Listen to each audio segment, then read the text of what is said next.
Good morning, ladies and gentlemen, and thank you for taking the time out of your day to attend this Zeald webinar. My name is Jarrah, and I'll be your moderator for today. Look, the way people buy has changed a lot in the last 7 months. In fact, the world's changed quite a bit as well. And the move to digital commerce has accelerated. It was already incredibly strong in February and March this year, and the changes that we've all been through have just accelerated that immensely. So it's more important than ever now that you've got a plan to meet these consumers online and ensure that you're making the most out of any marketing spend. That's why it's incredibly important that you get a grip with what today's topic is all about, and that is how to build a digital marketing plan. It is my pleasure to introduce one of our most experienced team members speaking on this subject, digital business strategist Tom Griffith. Tom has helped hundreds of businesses develop digital marketing plans to succeed online. And so we're looking forward to his session with us today. Little bit of housekeeping. We will be recording this webinar, so if you miss any part of it, it will be available for you to watch on our website later on today. Now, if you can't hear anything, you won't be able to hear what I'm saying, so I'm just going to highlight this with my mouse right now. For those people, you need to adjust the audio settings just found down here in the bottom of your Zoom browser. If at any point you feel like you've got some questions that you'd like answered, feel free to post them. Just in the Q&A module is best. If it makes sense, I will ask those questions of Tom while we're in the middle of the presentation, just so we can address them at the time. Otherwise, we have got a Q&A session at the end of the presentation, and we'll bring those up at that time. So I hope you enjoyed today's session, and I'd now like to invite Tom to take us through his presentation. Good morning, Tom. Good morning, Jarrah. Great to be here. All right, I'll share my screen and we'll crack on in. Well, how do we build a digital marketing plan? That's our subject for today, and we'll crack on in. There's a lot to cover. Well, first thing is that we're really, we'll just skip over this here, guys, because time is against us. We do have a lot to get through. So the first thing we need to do is we need to know that we are actually now dealing with what we call constantly connected consumers. So gone are the days when people would, pick up the yellow pages. I don't know if you're sort of my era, where I actually used to have a yellow pages sitting under my desk, or the monitor used to sit on it, and sometimes, well, those days are sort of gone, when we used to go to that as our single source of truth to look for a business within the region that we wanted to buy. We rely on search engines and Google reviews and social marketing feedback and things like that. So when we want to find something these days, we turn to another directory of sorts. And in New Zealand, being different from a lot of the rest of the world, Google is the dominant source of truth, if I can put it that way, that's used by 94% of the population. It is definitely the search engine of choice, or directory, if you want to sort of liken it back to the yellow pages. So the first tip I can give to you today, right off the bat, to coin a cricketing phrase, is that make sure that your website is easy to find in Google on most keyword terms that you want to be found on. Very much so. Most of New Zealand, in fact, 97% of New Zealanders are online, and those who are not are either too young or too old or infirm. So as a nation, we're considered a fully saturated market. Therefore, when someone in New Zealand wants to know, go, do, or buy, we Google it. That's the phrase, isn't it? So these consumer micro moments, those moments when they want to know, go, do, or buy, is the exact moment that you as a business need to be found by your potential customers. Research tells us that people will research 10 plus sources before refining their search down to 3 likely options. Then they'll narrow this down to a short list of 2, and of course, they make a decision to reach out to 1. So from that point of view, it's important that you realize that these consumers these days are digitally connected, and they have an amazing array and flexibility of choice. That's just clear that it's no longer a local market. We are talking about a global market. In fact, it's clear to see, with more access to information than ever before in the history of the world, consumers do have choice and flexibility like never before. The need for businesses to compete at their best in the digital sphere, therefore, cannot be overstated. If you don't do well in this area, you could be left behind, and it will take a lot of effort and money to be able to really get back up to speed and I guess challenge your closest rivals, if you want to put it that way, in parity. So we really need to make sure that you have a website that cuts through the clutter and develops trust and credibility with your potential client fast to stand a chance in this market. But here's a ray of light, is that in the digital marketing world, you have an advantage over other forms of marketing, and that is one single word: targetability. You can target the ideal consumer, but you need to know a lot about them before you can do this. And this is where this building of a digital marketing plan is key. We need to be able to digitally find who they are, where they are, how much they earn, what their interests are, their age, the gender, and all these sort of attributes about them, so that we can reach out to them in this digital sphere. So this is the building of our digital marketing plan, how it all comes about. So what does this mean to you? Well, like never before in history, as I've said, corporations have a chance to find, engage, and do business with consumers with targeted precision. However, to do this, like I've said, you need to know where they are, who they are, what they look like, in order to get in front of them and convince them that you have what they need. So how do you ensure that you remain relevant? Well, you need to engage and reach out to this target market with messaging that is engaging to them, value building, trust building, and persuasive enough to have them part with their hard-earned money with either obviously a purchase with a credit card or an inquiry, which will then lead hopefully to you doing business with them. And this is the beauty of digital marketing. But the first step is we need to know who they are and what they look like. So why do we want to create a digital marketing plan? Well, a digital marketing plan is a document that contains your digital marketing goals, strategy, and a detailed course of action. And that's a really important point. In that latter part, it has a detailed course of action. This plan should be a live document. That means it evolves with what is happening around your business and what is happening in the marketplace itself. Your consumer, people's buying behavior, their trends, their income, they will change. It's like shifting sands, and you really do need to be aware of these ever shifting sands of time in order to remain relevant. So it will help you to set clear goals that are SMART. And we all know the SMART acronym: specific, measurable, attainable, relevant, time-bound, or timely, whichever option you want there. We'll cover that in a little bit more detail later. So you should create a solid strategy to achieve your goals. Sometimes it's not possible to achieve the bigger goal immediately. You may be reaching out further than you can reach right now, and smaller goals are necessary as stepping stones along the way. Identify a major goal and then set that in place long term, but set short-term smaller goals to achieve the overall big goal. We need to differentiate ourselves from our competitors. There's so many companies out there offering the same thing or a similar thing.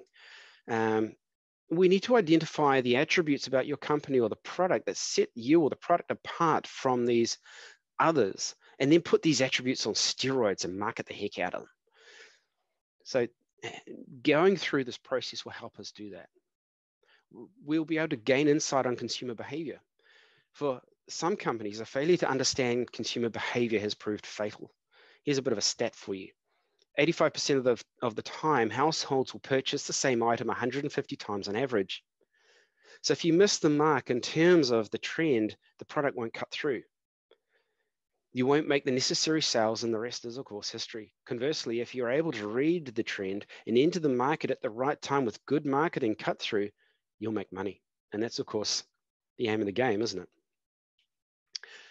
It'll help you manage your budget. And this is of vital importance, as cash is king. Having a sound marketing plan will assist you in spending money when and where you need to spend it the most at the right time. It'll help you track your progress. If you can't measure it, you can't manage it. Now, it's not my phrase. It's Brent Kelly, one of the founding directors of Zeald, said that, and it's so true. Never a truer word spoken. And it's of vital importance that you know where you are at all times in terms of progress and goal completion. It'll help you achieve and set, of course, short and long-term goals, as mentioned above. Having long-term goals with short-term stepping stones in between them is of utmost importance. Otherwise, you'll just get lost. So we need to create, and this is our first step, a buyer persona. Well, what is a buyer persona? Well, it's a buyer persona is a sort of a detailed description of a person who fictionally represents your ideal target audience. They're not a real customer or client, but a made-up character or digital character of someone who embodies the characteristics of your ideal potential customer or client. You could even give your buyer persona a name if you want. You could call them, as we have up here, Sarah. So you need to understand who you're selling to. Before anything, we must understand our customers. What is their motivation? What might cause them to be searching for products and services like yours? And when? In what moments?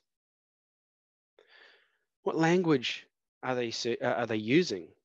What are they searching for? How would they phrase that? Now, you need to put yourself in your clients' or customers' shoes. You, with your industry speak and phrases and acronyms, you need to divorce yourself from that and think, how would someone who doesn't know about my product phrase that? What language and what keywords might they be using? It's really important to understand that point. Questions. What questions might they have at this early stage, and how can you answer them? What fears and objections might they have, and what could you say to them at this very early stage to help them overcome them?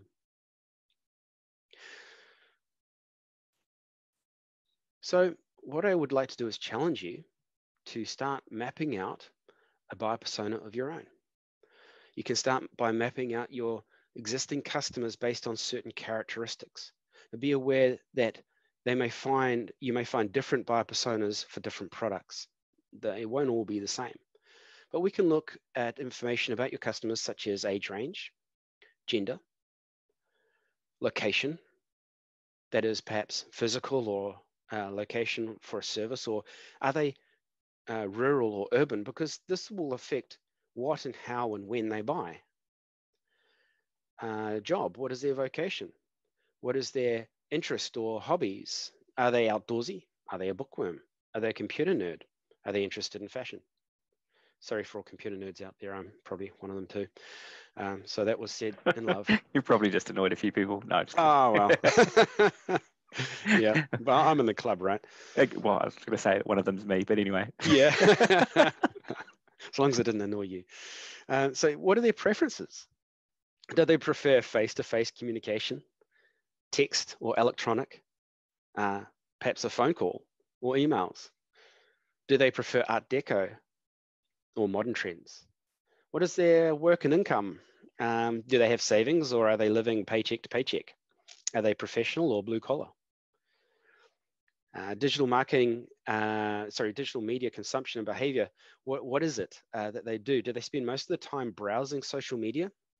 There's a certain age demographic that does that. Or do they look for more information or things to consume on YouTube? Or are they an old TV broadcast type, sitting in front of the clock, in front of the TV at 6 o'clock type person? So we need to think about all these things. And remember, it's possible that you may have 1, 2, 3, or more buyer personas to create here, depending on what it is that you sell.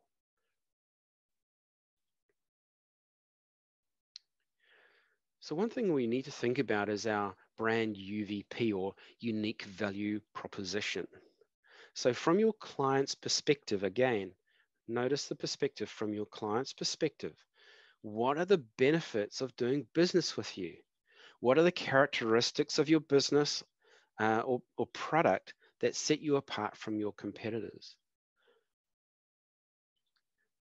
Your UVP will establish a point of difference. It has clear messaging. This must be communicated in under 20 words and be found pretty much within the hero image of your website. It must be relevant to your customers. If this only makes sense to people in your industry, then you've missed the mark. this UVP needs to be the customer or consumer-centric sort of answers to their question, what's in it for them? It must highlight your strength and put your product, your business, put the strengths of your business in neon lights. That's really the goal.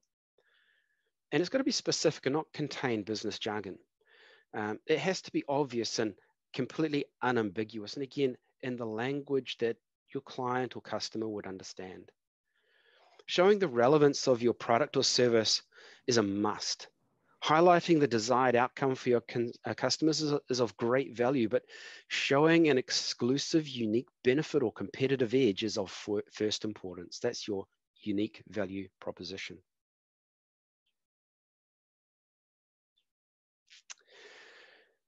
So the UVP is going to guide your marketing and sales initiatives. Excuse me. It'll help you stand out from your competitors and establish yourself as a reliable entity that customers can trust. It should show also the first thing it should be also the first thing your customers see when they land on your homepage, as I said before.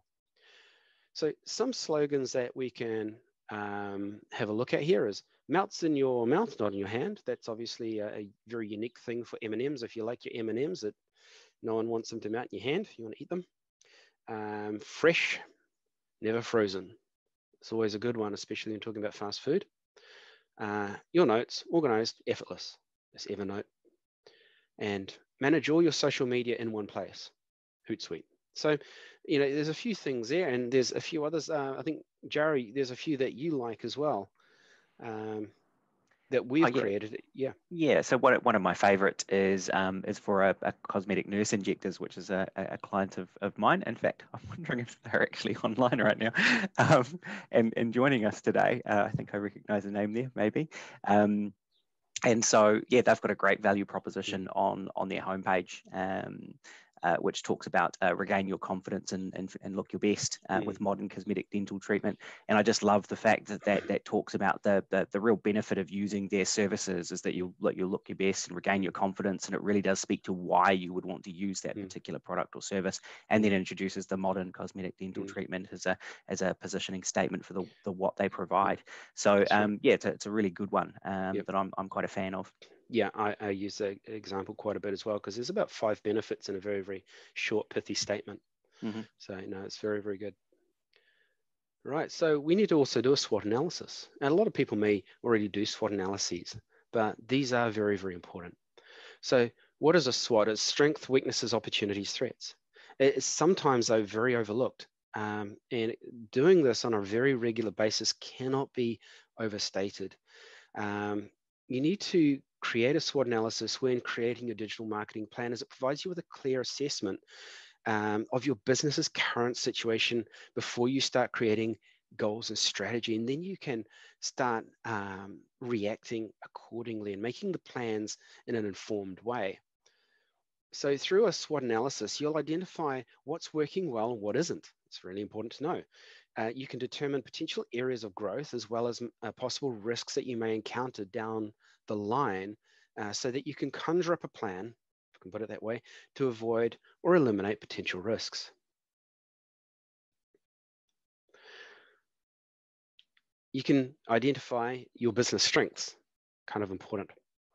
What is it that you're doing right? What is it that's helping you reach or sell more customers, and what type of resource is abundantly and easily available in your organization? What are the weaknesses?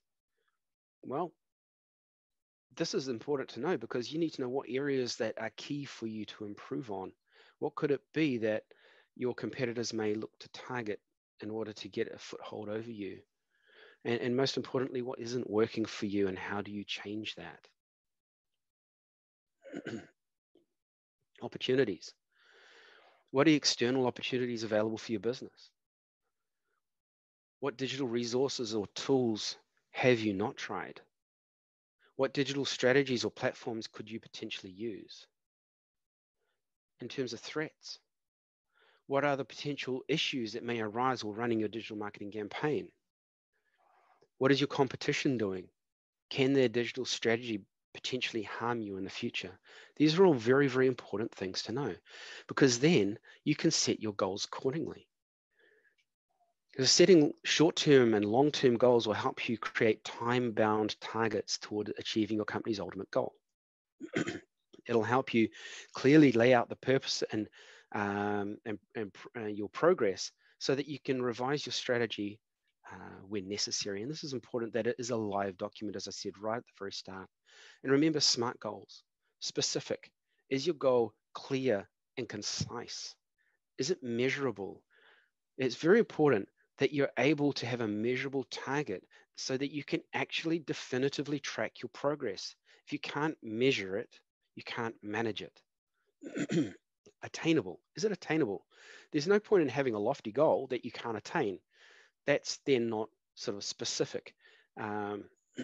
Maybe measurable, but it's too far away from you to be able to actually encourage you to keep going. Relevant. Does it align with the company's vision and goals? This is so important. It has to align with what your overall main strategy is and your main goal is. Is it timely? What is the time frame for achieving this goal? And I would say break your goals down into short 6-month and yearly goals, annual goals. That's a really good way of running. So we need to set your objectives. So sales, set up goals to increase the number of transactions within your digital channels and lift revenue. Focusing on new customers is great, but if your offering has a repeat potential, it is easier and cheaper to retain a customer for further follow-up sales than it is to acquire new customers all the time. That's a really important point to think about. Engagements. Get people to connect with your brand. Set goals for increasing your brand's online engagement. Improve brand awareness. This is critical to greater sales. You can't just sell to someone if they don't know about you. Service. Create goals to provide more value to your customers by providing a greater online customer service. This may be by, perhaps if you're selling online, creating a solid after sales service so that people know precisely where their product is. It might be as simple as that. Now, today's consumers are concerned about brand experience. More about that below. So one thing to put in there, Tom, is that we're actually seeing some amazing statistics from clients that have introduced live chat or chatbot functions, just to help answer people's questions more immediately. And that's a really good one when you're setting objectives around improving your service for clients. It's just a nice little practical step that you could include there as part of your marketing plan. Yeah, absolutely. And that's so important to understand these things. And the only way you can understand those is being in touch with your marketing strategist or specialist like myself, so that we can be telling you about these new products that are coming on stream. So optimize spending, making realistic goals on how you can save more and get better results over time is really important. And of course, brand experience, determine how you can improve optimal brand experiences we just sort of mentioned for existing and potential customers. Maybe the use of something like an EasyBot or something like that.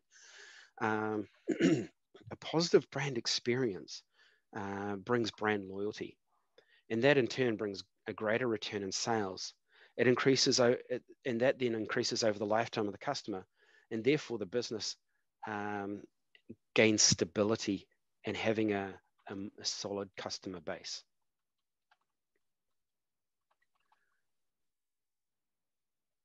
We need to set key performance indicators. It's really important. KPIs. Key performance indicators are very, very important because they are quantitative values to determine the effectiveness of your digital marketing plan. You can create a KPI for your short and long-term goals.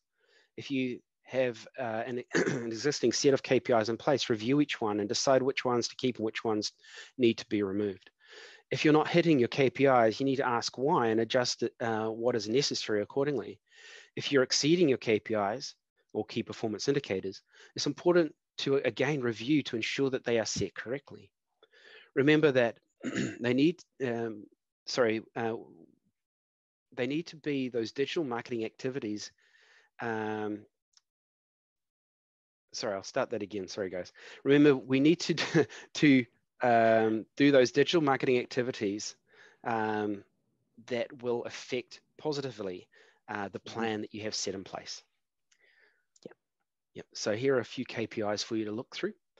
Your sales KPIs, things like number of qualified leads, total conversions, conversion rate, and average purchased value is a very important one, actually, because that's a really good way of getting a little bit more if you can increase that average purchase value.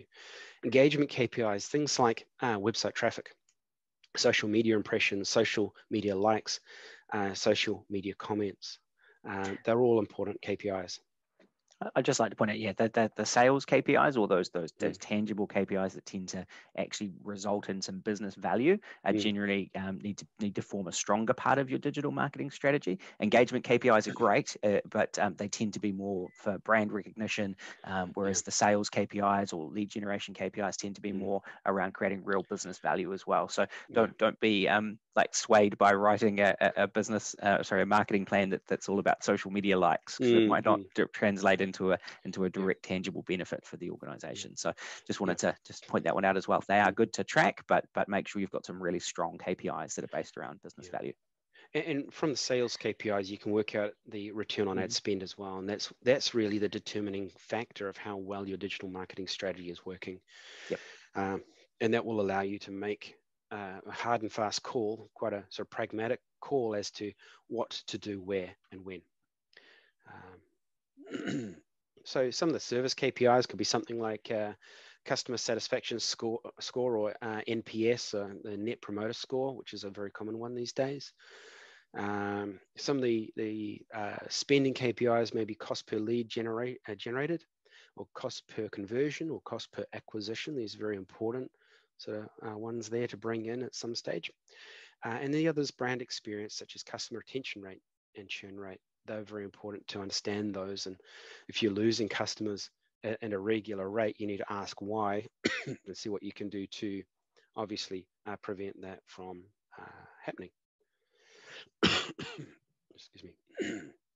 So we need to identify the right digital marketing channels. This is very important. There are many different marketing channels available, each with its own strengths and weaknesses. Knowing which one to use and how much resource you need to allocate to each for each platform is vital for ensuring that your plan is feasible and it can help you get the best results out of your plan. So some of the digital marketing channels, as you can see, is SEO, or search engine optimization. That is helping your website appear higher in Google search based around certain keyword terms that you would like to optimize for. Just note that it's probably very, very difficult to optimize for every single keyword. You need to be very specific with how you do that. Yeah, I was going to say that's why getting those buyer personas right and going through all the stages that we've had so far in the plan will help guide you a lot when it comes to making your decisions around the right channels here. If you know what keywords and what times people are searching and what social media platforms that they use, then you can be very, very specific and very, very targeted, as Tom was talking about before, as to which channels to use to engage with and convert people from your buyer persona group into customers. If you don't have that in place, it can be really overwhelming to get to this point and go, right, what am I going to start with? Or what's going to be most effective for me? So. Yeah, exactly. So I'll bring these up on the screen just for the sake of time. There's a lot here. Display, email, content marketing, pay-per-click, chatbots, and not all of them are right for your business all of the time. Sometimes what we need to do is ensure that we're doing what is of utmost importance. I think that's usually the case for many, many businesses. Some take a long time to achieve, such as search engine optimization. It doesn't happen overnight, and it can't happen overnight because of how the algorithm works. Others come at a cost, but getting it right is worthwhile because there is a return at the other end. All of these things here, if done right, if chosen right and working well with the strategy, will return on a positive, hopefully, return on ad spend. I work with clients every month who are concerned about getting the right mix of digital marketing channels. And what we're always sort of looking at is that sound return on ad spend. And if it's not there, well, we change the plan. But if it is there, how do we then highlight that and take that further?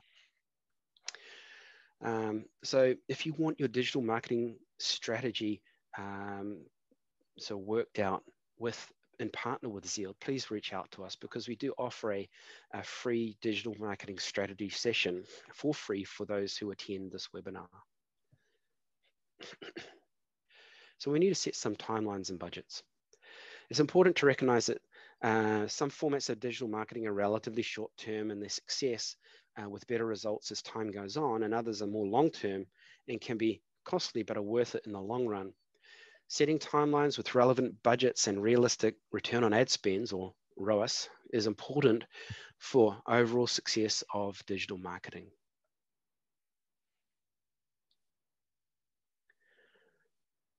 So some things to remember when setting timelines: you need the required collateral, resources, time and budget. You need manpower. You need to align sets of accountability, urgency across teams. It has to be time bound. Measure and improve. So at Zeald, we go to great lengths to ensure that our data that we provide to our clients is clear and is as understandable as possible, because we understand that our industry comes up with many phrases, acronyms, and it is very much a dark art to many people. But in trying to provide understandable data to our clients means that you guys can make pragmatic decisions so that you can know what changes you need to make in terms of the plan that you've set so that you can become more profitable. Tracking, monitoring, and then measuring the performance of your digital marketing plan is a must.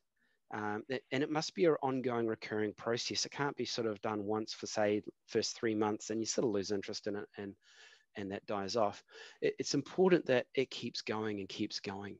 By measuring the effectiveness of your campaign, you can get a quantitative measurement of your campaign performance. You can compare expected results from real results. You can compare the performance of your current strategy with strategies you've utilized in the past. And you can identify stronger and weaker points of your plan and have a chance to improve and tweak parts of your strategy as it's needed. So yeah, that's really what we have for you today. I have an expert tip right at the very end. Obviously, build a digital marketing plan. It's really important. If you don't have one, you need one. If you want to move forward successfully in this digital world, a sound digital marketing plan is vital. Then act on it, roll it out, measure the results and adjust accordingly, work on improving your return on ad spend. And if you need help, we are here to help you. That's awesome, Tom. So the return on ad spend figure, which we've referenced quite a few times, is where you're able to actually distill down the performance of a particular channel to a figure which lets you know for every dollar you spent on that channel, how much did you make back? And so it's a pretty straightforward calculation. And we're actually going to look at doing a webinar in the new year just around how to really work these metrics and set up these sort of reporting systems yourself. But ultimately, that's the goal, is if you can look at each channel and look at for every dollar I spent in that channel, what did I get back? It gives you a really great way to compare different channels and performance of them. So now we're going to head into that. Thanks, Tom. That was an awesome presentation. Really appreciated your time and effort and thoughts on all of that. Now I'd like to open up the floor, I suppose, just to some questions. So please feel free to put them through the question and answer chat. I have got one through here already. How important is it that I work out a digital marketing strategy, and will I need help to do this? It's really important. From my point of view, I think that if you don't have a digital marketing strategy, then you're fighting blind, if you will. And yeah, I think in order, many people, they know their products, they know their service, they know their business, but they don't I guess, know in many respects our world and what is possible and how to attain or put what we know into work for their business. So I think partnering with someone is, a really good idea. And I think one of the things that people could do is really look at utilizing the free digital marketing session or strategy session that we offer or audit. Probably the strategy session would be the best one for people, because it would just give them that first dip of the toe in the water so they can see the potential of how that will then benefit their plan that they want to lay out. Awesome. Yeah. Yep. Oh, that's awesome, Tom. Yeah, I mean, there's obviously some really nice practical advice in what we've run through today, and so a lot of people will be able to take that, use that, and develop at least a basic plan. But from there, if you want a bit more of an advanced one, then we something we are able to support with as well. So, got a next question through here. I'm just getting started selling online, so I'm guessing e-commerce here. What KPIs should I be monitoring? That's a great question. Yeah, it is. Yeah, well, you got your sort of basic KPIs, such as your traffic that's coming through. You've got your number of sales you're making, or the conversion rate of people coming in. It really goes back to that chart that we had that talks about how many people are buying. What are they buying is the other one. What are you spending in order to attract those people? And given that conversion rate and so on, knowing also your average sale value is very important, and the bounce rate. So I think they're the first ones that I'd be looking at monitoring in order to ensure that I can make sure that the marketing's on point. Because if you're attracting, say, 1,000 people to the website, but only getting a handful of sales, the first question is, are you attracting the right people? Or is there a mismatch? Yeah, that's a great point, Tom. So yeah, especially if you're just getting started and you maybe don't have some baseline metrics, you need to be measuring quite a few different parts along that buying process, because you may not actually be getting the transaction. So you need to know where people are kind of falling off, or where they're not transitioning from one stage to the next. So it's important to get, as Tom says, like the engagement levels off the website, the bounce rate, and a few of those other metrics that happen pre-sale, so that you can determine where most people are getting stuck. I think is really good. Yeah, I'd rather have 10 people coming to the website and 5 sales than 1,000 people and 5 sales. Yeah, that's right. Could probably cost you quite a bit to get those 1,000 people. Yeah. All right. Got a great question from Mike here. I'd like to move on to this one. What are the major differences between creating a digital marketing plan for a B2B based business rather than B2C? Yeah, that's a great question. Yeah. Well, your audience type is different, therefore your strategies change accordingly. You've got in essence, much more of a closed market, but you get what I mean. It's much more of a refined, more easily identifiable target market. But you can still go through a similar or same process to identify the same buyer persona features, because they will still have buttons that we can press in order to trigger a buying outcome. But yeah, that's a great question. Your business to consumer is going to be sort of more generic, so that we can focus widely using different strategies. You may be more into, with your B2B, things like your lead magnets and your email campaigns and so on, your EasyBots campaigns and things like that to trigger activity. Yeah, it's a good point. So sometimes actually acquiring the customer requires a bit more work, a bit more nurturing, a bit of email marketing and things like that. But once you've got a customer set in there, you've got to work on how easy it is for them to buy from you online, and creating that service kind of piece. So it's a little bit different. Well, it's quite different to the B2C model. But B2B, I tend to see a lot of lead nurturing going on, and also a lot of email marketing as part of that.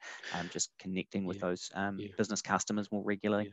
And that means that the cost to acquire the client is going to be a lot more for a B2B, but the lifetime value of the client is going to be greater as well, usually. Yes. Yeah, it's a great point. Excellent. Now, I've got time for probably 1 or 2 more questions here, so feel free to put them through. Got one through from Trudy. I have a limited budget. Should I start with Google or Facebook? Right. Yeah, no, that's a great question. Well, like I said, right, the early opening, if you were there for that, Trudy, 94% of Kiwis search for things they want to know, go, do, or buy in Google. So really, if you're not found in Google, you're nowhere in the eyes of many, many people. That's not to dismiss Facebook at all. It really depends on your product mix, but by and large, without knowing anything more, I would always start at Google. Awesome.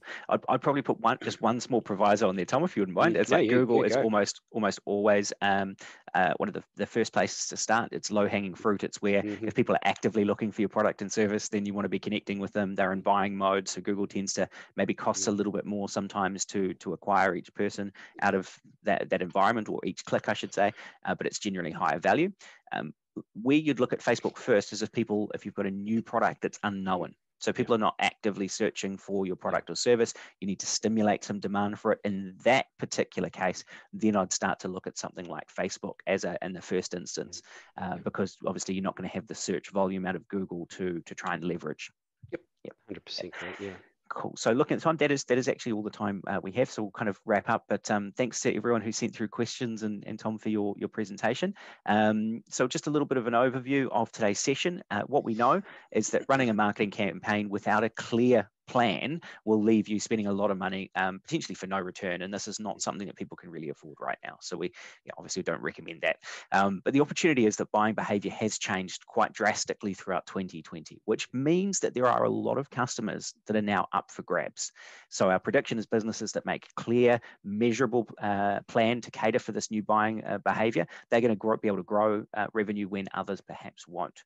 Our recommendation is that you start with a simple plan. If that's all that you've got, and you can just something you can manage, just even if it's a bit straightforward, a little bit of a buyer persona just around demographics and age, and a bit of a strategy around how to reach them, maybe through Google. At least that's a starting point, and then you can add to that plan and grow it. You don't have to have it all written out in advance. Just start with something simple. And if you do need help, we have mentioned it a couple of times that we do have a free strategy service that can help, and a lot of people do take advantage of that.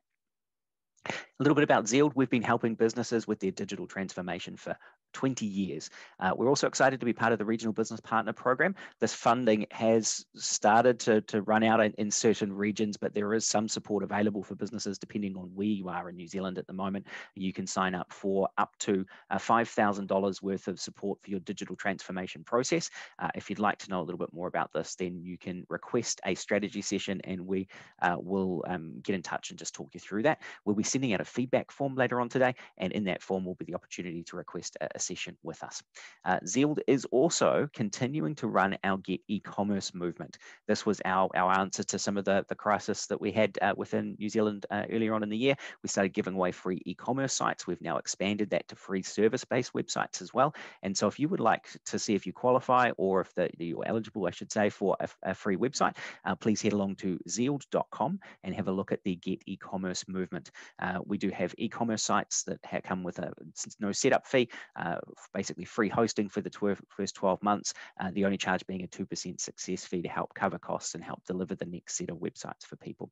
And this is an example of one of our early Get E-commerce movement customers, Robin Parker from Robin's Cottage. Has had a great experience and has been able to do some really wonderful things with her e-commerce website. So next week's webinar, I should say, it covers sustainable product creation and packaging. It's on November the 25th. Same time again, we're doing them at 10 in the morning, which seems to be quite popular. So we'll be doing that once more. If you want to find out how you can efficiently run your business and save the planet at the same time, then we've invited Rebecca Pekasi from Better Packaging to discuss how you can reduce waste, promote recycling, and reduce the ecological footprint of your daily operations by using sustainable solutions for your product and packaging. I know that when I get things delivered from my purchases online and it's in packaging that I can recycle, it does make me feel better about my purchase, and I'm more likely to go back and do it again. So it is definitely something that you should consider. It's improving that service that you provide to customers and helping get more repeat business, which probably should be a really big part of your marketing plan that we've discussed today. So there we go. Thanks again, Tom, for all of your thoughts and sharing your presentation today, and enjoy the rest of your Wednesday, ladies and gentlemen.